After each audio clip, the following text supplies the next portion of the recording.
વધુ એક મોડલે આપઘાત કરી લેતા ચકચાર મચી જવા પામી છે। સુરતની 23 વર્ષીય અંજલિ વરમોરા નામની મોડલે ગળે ફાંસો ખાઈને આત્મહત્યા કરી લીધી છે। પ્રાથમિક તબક્કે માનસિક તણાવના લીધે મોડલે આત્મહત્યા કરી હોવાનું અનુમાન છે। બનાવની જાણ થતાં પોલીસ ઘટના સ્થળે પહોંચી હતી અને પંચનામું કરી મોડલના મૃતદેહને પોસ્ટમોર્ટમ માટે હોસ્પિટલમાં ખસેડ્યો હતો। સુરતમાં છેલ્લા કેટલાક સમયથી આપઘાતના બનાવોમાં સતત વધારો થઈ રહ્યો છે। થોડા સમય પહેલા સુપ્રીત કૌર નામની મોડલે આત્મહત્યા કરી હતી, ત્યારબાદ વધુ એક મોડલે આપઘાત કરી લેતા ચકચાર મચ્યો છે। સુરતની 23 વર્ષીય અંજલિ વરમોરા નામની મોડલે ગળે ફાંસો ખાઈને આત્મહત્યા કરી લીધી છે।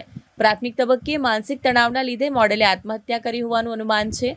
બનાવની જાણ થતાં પોલીસ ઘટના સ્થળે પહોંચી હતી અને પંચનામું કરીને મોડલના મૃતદેહને પોસ્ટમોર્ટમ હોસ્પિટલ ખસેડ્યો હતો। પ્રાપ્ત માહિતી અનુસાર સુરતના અથવા વિસ્તારમાં 23 વર્ષીય અંજલિ વરમોરા નામની મોડલે દુપટ્ટા વડે ગળે ફાંસો ખાઈને જીવન લીલા સંકેલી લીધી છે। અંજલિએ પંખા પર દુપટ્ટો બાંધીને આપઘાત કરી લીધો હતો। અંજલિ વરમોરાનો મોતના કારણે અનેક સવાલો ઊભા થયા છે। પ્રાથમિક તબક્કે માનસિક તણાવના લીધે આ પગલું ભર્યું હોવાનું અનુમાન છે। પોલીસે પરિવારજનોનો સંપર્ક કરવાનો પ્રયાસ કર્યો હતો। આ ઉપરાંત મોડલના મોબાઈલ સહિતની તપાસ ચાલી રહી છે। જો કે હાલમાં મૃતદેહ પાસેથી સ્યુસાઇડ નોટ મળી છે કે નહીં તે અંગે જાણી શકાયું નથી। આ કેસની તપાસમાં ચોંકાવનારા ખુલાસાની સંભાવના છે। 7 और 8 तारीख की रात को सूरत सिटी के अठवा पुलिस स्टेशन विस्तार में कार्तिक अपार्टमेंट जो नवसारी बाज़ार में है वहाँ पे रहने वाली एक मॉडल जिसका नाम अंजलि बहन अल्पेश भाई वरमोरा है। ये 23 साल की है और फ्रीलांस मॉडलिंग का काम करती है। उन्होंने दुपट्टे से खुद को हैंग करके और सुसाइड कर लिया और इसका अभी एडी एक अठवा पुलिस स्टेशन में लिया गया है और आगे का इन्वेस्टिगेशन चालू है। ये पिछले कई वर्षों से मॉडलिंग का काम कर रही है और अभी तक जो पता लगा है 4 स्टूडियो हैं जो जिनके साथ में ये जुड़ी हुई है। एक revenue boy Alka user studio है, एक पीएम स्टूडियो है, स्टूडियो डॉट है, एक सरदार मार्केट के पास में एक स्टूडियो और है जो भी फ्रीलांस मॉडल्स को काम देता है। तो इन स्टूडियोज़ के साथ ये जुड़ी हुई थी और उनके साथ काम कर रही थी। उस रात को इसकी सगाई हो रखी है, अभी शादी होने वाली थी, पर इसकी जो होने वाली सास है उनकी डेथ हो गई। इस वजह से शादी है वो अगले साल में करने वाले थे। फियांसे के साथ भी रात को बात हुई थी, पर उस बातचीत में भी हमने पूछताछ किया तो फियांसे का भी कहना है कि इस तरह का मुझे कोई स्ट्रेस जैसा या वो कोई तनाव में है ऐसा मुझे नहीं लगा।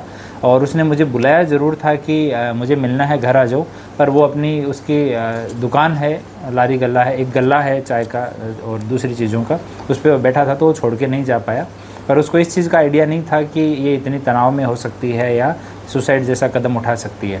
बाकी उनका CDR और आईफोन है उसके पास में, तो फेस लॉक और पासवर्ड लॉक है, वो पासवर्ड किसी के पास में भी नहीं है। अभी हम लोग तपास कर रहे हैं, अगर कोई क्लोज फ्रेंड के पास में या फियांसे को भी पासवर्ड याद नहीं है तो हम लोग एक बार ट्राई कर रहे हैं। उसमें से अगर कोई डाटा रिकवर होता है फिर उस फ़ोन को FSL भेजा जाएगा। CDR उसका आ गया है, CDR हम लोग एनालाइज कर रहे हैं। उसमें जो भी निकलेगा कि रात को किस किस से बात हो रही थी, मैक्सिमम कॉल किसके साथ में थे, वो सब चीज़ों की तपास की जाएगी और उसके बाद में आगे बढ़ा जाएगा। हाँ, उनके मॉडल ने 2 स्टेटस लगाए थे जो थोड़े तनाव में लगते थे। नाम नहीं लिखा गया है पर किसी आदमी को संबोधित करके कि भाई आज आपने एहसास करा दिया है कि मैं आपके लिए कुछ भी नहीं हूँ, इस तरह का स्टेटस था।